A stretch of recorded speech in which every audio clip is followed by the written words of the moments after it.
Hello मेरे प्यारे student, आपका अपने यूट्यूब चैनल पढ़ाई करो ऑनलाइन ऑल सब्जेक्ट में स्वागत है। जैसा कि आज हम लोग क्लास टेंथ क्लास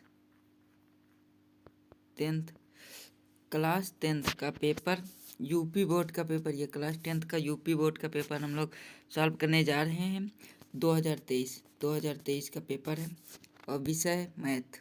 विषय कौन है? मैथ। और इसके लिए आपको ये 3 घंटा 15 मिनट का पेपर 3 घंटा 15 मिनट का समय दिया जाता है और आपका ये 70 नंबर का पेपर आता है। और आपको यहाँ पर ये निर्देश दिया गया है। क्या निर्देश है ये? यहाँ पर ये क्या निर्देश दिया गया? ये दिया गया प्रारंभ के 15 मिनट आप परीक्षार्थियों को प्रश्न पत्र पढ़ने के लिए निर्धारित है। ये जो आपके ये आपका ये लिखा है, ये आपको प्रश्न पढ़ने के लिए दिया जाता है। जो आपके प्रश्न के अंदर लिखा उसके लिए आपको दिया जाता है। और ये क्या है? सामान्य निर्देश। यहाँ पर आपको ज़्यादा से ज़्यादा निर्देश दिए गए, तो हम लोग देखते पहला, सभी प्रश्न अनिवार्य है। सभी प्रश्न आपको अनिवार्य करने हैं। इस प्रश्न पत्र के 2 खंड हैं। इस प्रश्न पत्र के 2 खंड है ये। और ये 3 नंबर है। खंड आ में 20 अंक के बहुविकल्पीय प्रश्न हैं जिनके उत्तर OR मार्कशीट पर आपको देना, वो आपको कॉपी पे नहीं लिखना है। और अगला प्रश्न 4 नंबर, OR मार्कशीट पर उत्तर अंकित किए जाने के पश्चात उसे काटे नहीं तथा इरेजर, रबर आदि का प्रयोग। आपको इसमें पेंसिल से नहीं भरना, पेन से भरना, क्योंकि इसमें इरेजर का प्रयोग नहीं करना। और अगला प्रश्न, दूसरा खंड बा में 50 अंक के वर्णनात्मक प्रश्न है। और ये इस खंड में कुल 5 प्रश्न है। 6 में कुल 5 प्रश्न है।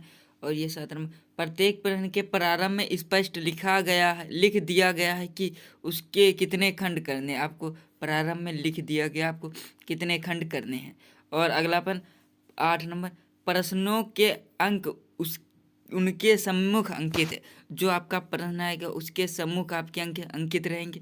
और अगला प्रश्न, प्रथम प्रश्न से आरंभ कीजिए और अंत तक करते जाइए, उस पर समय नष्ट ना कीजिए। और अगला प्रश्न अब यहाँ से शुरू हुआ खंड आ नंबर, ये खंड आ शुरू हुआ। तो यहाँ पर ये प्रश्न है, बहुविकल्पीय प्रश्न है। तो ये 1 नंबर में देखते हैं क्या है। एक परिमेय संख्या का दशमलव प्रसार सदैव होता है। एक परिमेय संख्या का दशमलव प्रसार सदैव होता है, अशांत होता है। ये आपका ऑप्शन हो जाएगा, अशांत होता है। और ये अगला प्रश्न है 2 नंबर। तो इसमें प्रश्न, एक शून्योत्तर परिमेय एवं एक अपरिमेय संख्या का गुणनफल होता है। सदैव अपरिमेय संख्या, सदैव परिमेय संख्या, परिमेय एवं अपरिमेय संख्या 1। तो ये आपका हो जाएगा सदैव अपरिमेय संख्या हो जाएगा। आपका ये ऑप्शन सही हो जाएगा, सदैव अपरिमेय संख्या। और अगला प्रश्न है, रेखाओं x = 0 और 2x + 3y = 12 का प्रच्छेद बिंदु है 4, 0, 0, 4, 0, -4, -4, 0। तो ये आपका हो जाएगा 2 नंबर, 0, 4। और अगला प्रश्न है,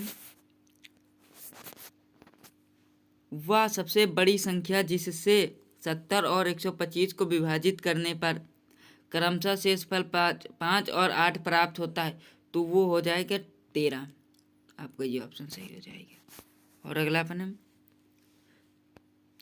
समीकरण 2x + ay = 11 तथा 3x - 5y = 7, सॉरी यहाँ पर 11 नहीं बने, 3x - 5y = 7 का कोई भी हल नहीं होगा यदि a = 1 है तो ये।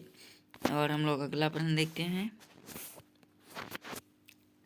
द्विघात समीकरण x² - 4x + 3 = 0 के बारे में निम्न कथनों पर विचार कीजिए। तो ये आपका हो जाएगा, यहाँ पर इसका आंसर दिया गया, तो ये हो जाएगा आपका a और b सही है। ये आपका ये हो जाएगा, a और b सही है। अगला प्रश्न, AOBC एक आयत है जिसके 3 शीर्ष दिए गए, ये शीर्ष इसका विकर्ण होगा। और अगला प्रश्न है, यदि समीकरण x² + kx - 5/4 इक्वल टू 0 का एक मूल 1/2 है, तो के का मान ज्ञात कीजिए। आपको इसका के का मान ज्ञात करना, तो ये आपका ऑप्शन हो जाएगा 1/4, ये हो जाएगा 1/4। और अगला अपन, दो त्रिभुज समरूप है, दो त्रिभुज समरूप है, तो आपके ये हो जाएंगे यदि इनके संगत कोण बराबर है, इनकी संगत भुजाओं एक ही अनुपात समानुपाती, तो ये आपका उपयुक्त दोनों हो जाएगा, क्योंकि ये दोनों हो जाएगा। और ये 10 नंबर है, यदि ए एक समकोण त्रिभुज ABC में कोण C इक्वल टू 90 अंश, AC 5 सेंटीमीटर और BC 4 सेंटीमीटर, तो C से जाने वाली माध्यिका होगी। तो ये माध्यिका कौन सी होगी, ये हमें अभी कंफ्यूजन में है, आप लोग इसके पर कमेंट कीजिए क्या होगा। तो अगला प्रश्न है, एक चतुर्भुज, ये भी हम ढूंढते हैं आपके लिए, ये हमको कंफ्यूजन में है ये प्रश्न। और ये अगला प्रश्न देखते हैं, त्रिभुज, दो समरूप त्रिभुजों की भुजाएं 4:9 के अनुपात में है, इन त्रिभुजों के क्षेत्रफलों का अनुपात होगा, तो ये आपको हो जाएगा ए नंबर। अगला प्रश्न, यदि 4 tan थीटा इक्वल टू 3 तो 4 sin theta minus cos theta upon 4 sin theta plus cos theta बराबर है, तो बराबर किसके हो जाएगा, तो ये आपको आ जाएगा ये 2 नंबर का। और अगला प्रश्न, sin 75 अंश अपॉन cos 75 अंश, तो ये आपका ये अंदर आदमी बता देगा, जिसको ये आपका हो जाएगा एक आंसर आ जाएगा, बहुत ही सहज से ये आ जाएगा एक। और अगला प्रश्न 15 नंबर, यदि एक वृत्त का परिमाप, और ये अगला प्रश्न, यदि एक वृत्त का परिमाप वर्ग के परिमाप के बराबर है, तो उसके क्षेत्रफल का अनुपात होगा, तो कितना हो जाएगा इसका अनुपात, तो ये हो जाएगा इसका अनुपात। अगला प्रश्न, दो गोलों के आयतनों का अनुपात 64:27 है, इनके वक्र पृष्ठ का अनुपात हो जाएगा, तो ये आपका हो जाएगा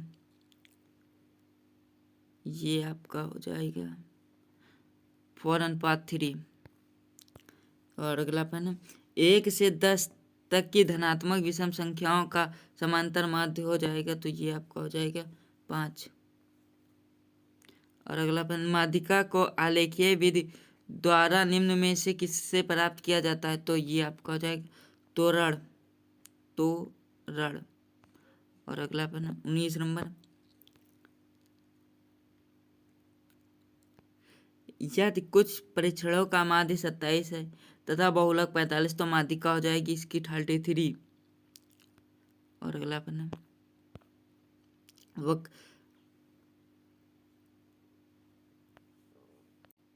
तो ये अभी नंबर क्वेश्चन, वर्गीकृत आंकड़ों की से अधिक प्रकार और से कम प्रकार की संचय बारंबारता वक्रों के परिच्छेद बिंदु के भुज से आंकड़ों का प्राप्त होना है, तो ये हमको नहीं पता, तो आप लोग इसके बारे में कमेंट करेंगे।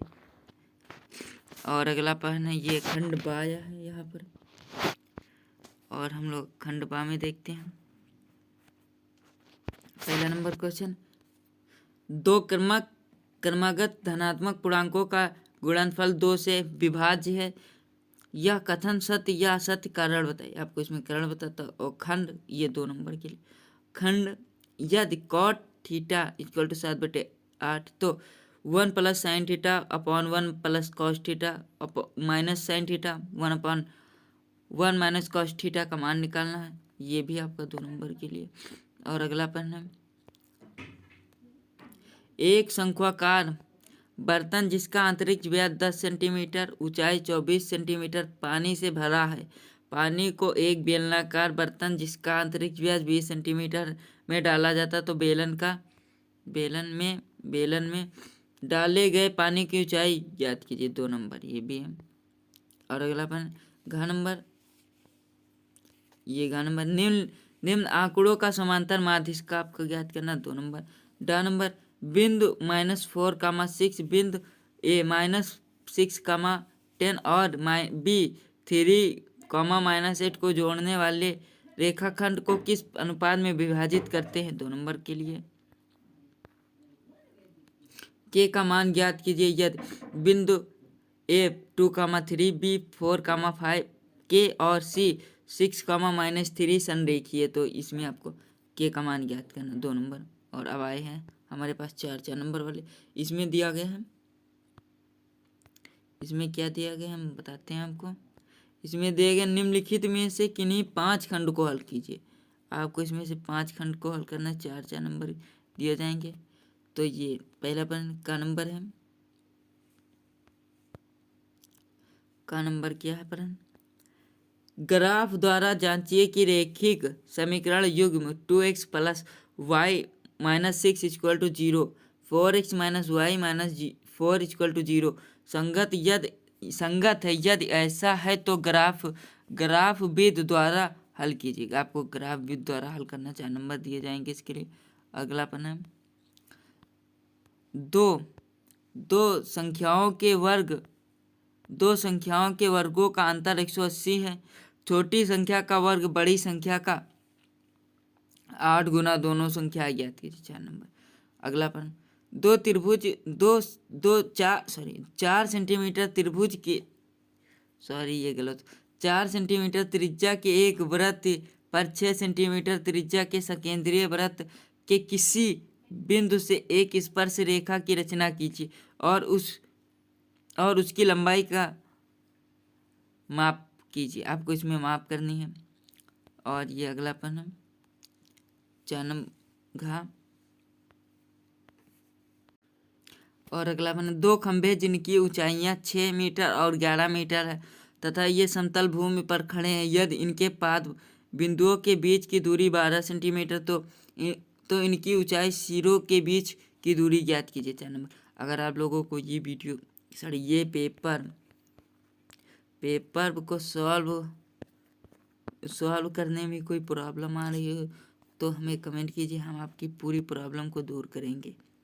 और आगे हम लोग देखते हैं, किसी स्कूल की कक्षा 10 की 51 लड़कियों की ऊंचाइयों का एक संरक्षण किया गया है और निम्नलिखित आंकड़े प्राप्त किए गए। तो आपके ये आंकड़े दिए गए, तो इसकी माध्य ऊंचाई ज्ञात कीजिए। और अगला प्रश्न है, ये 4 नंबर है। आपको इसमें से कोई 5 ही करने थे, आपको 6 कुछ प्रश्न दिए गए। तो यदि नीचे दिए हुए बंटन का माध्य 28.5 हो तो x और y का मान ज्ञात कीजिए। आपको इसका मान और ये इसका मान ज्ञात करना। आपको इसका और ये दोनों का मान ज्ञात करना है। अब आया है अपने ये 6 नंबर का प्रश्न 3 आया है।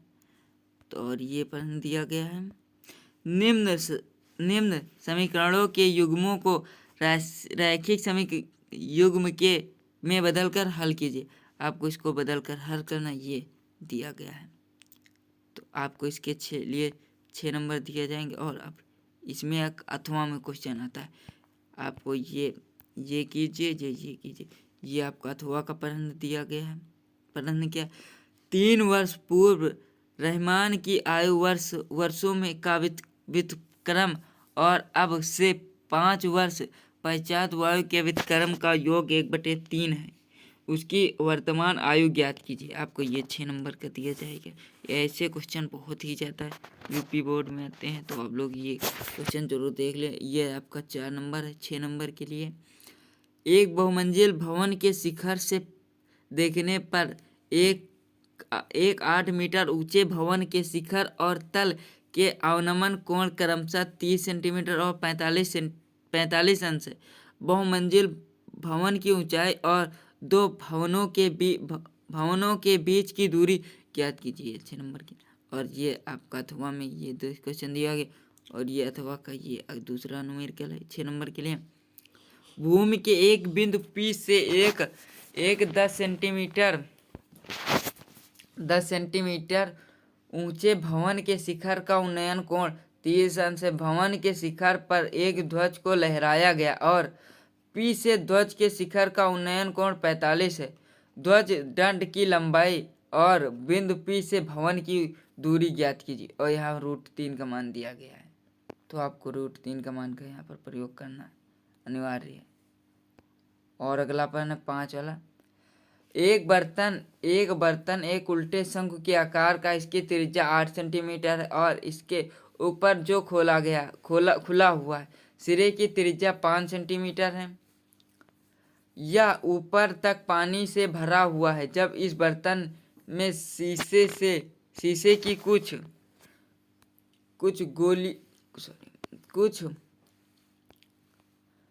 गोलियां जिनमें प्रत्येक 0.5 सेंटीमीटर त्रिज्या वाला एक गोला है डाली जाती है तो इससे भरे हुए पानी का 1/4 भाग बाहर निकल जाता है। बर्तन में डाली गई शीशे की गोली की गणना कीजिए। आपको गणना करनी है ये, अथवा में एक प्रश्न इसके दिया गया, ये आपका लास्ट प्रश्न होगा शायद, अथवा में है। एक गोलाकार कांच के बर्तन की एक बेलन के आकार की गर्दन है जिसकी लंबाई 8 सेंटीमीटर और व्यास 2 सेंटीमीटर है, जबकि गोलाकार भाग का व्यास 8.5 सेंटीमीटर है। इससे भरे जा सकने वाले पानी की मात्रा मापकर एक बच्चे ने ज्ञात किया कि इस बर्तन का आयतन 345 वर्ग सेंटीमीटर है। जांच कीजिए कि उस बच्चे का उत्तर सही है या नहीं। यह मानते हैं कि उपयुक्त मापन अतिरिक्त मापन पाई का मान यहाँ पर दिया गया है। और आप लोगों का ये पेपर हो गया पूरा सॉल्व। अगर आप लोगों को वीडियो अच्छी लगी हो तो फिर लाइक कीजिए, कमेंट कीजिए, शेयर कीजिए और हमारे चैनल को सब्सक्राइब कीजिए। अगर आप लोगों को चाहते हैं कि हमारे यूपी में हम टॉप आए, 90 वाला नंबर है, तो हमारे चैनल को सब्सक्राइब कर लीजिए, क्योंकि हम यहाँ पर Hindi, English, math, science, social science और आर्ट से रिलेटेड हम हर रोज़ एक वीडियो अपलोड करते। तो आप लोग देखिए। अगर आप लोगों को पेपर सॉल्व करने में कोई दिक्कत आई हो तो कमेंट कीजिए। Thank you.